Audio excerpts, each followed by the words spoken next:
I'll show you in the quick and easy way how you can get free virtual numbers for WhatsApp. Now, I have this website called freephonenum.com, and it has 10 free United States virtual phone number here.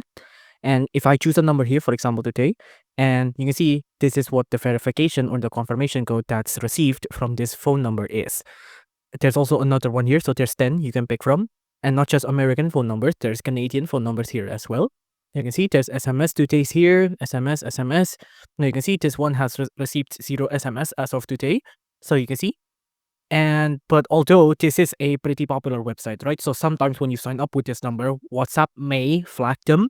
But if you keep trying using the other ones, it should work eventually. But if this doesn't work, you could do with this app as well. It's called TextNow. It's a free phone plan.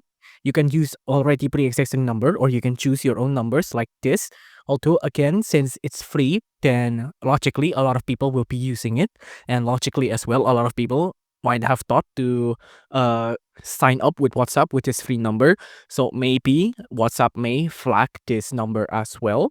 So if you want something that's guaranteed to work, then you might consider buying an actual free virtual number or buying your own SIM card. But for the free options, these are the best one that I could find. If you enjoyed this video, please do consider liking and subscribing.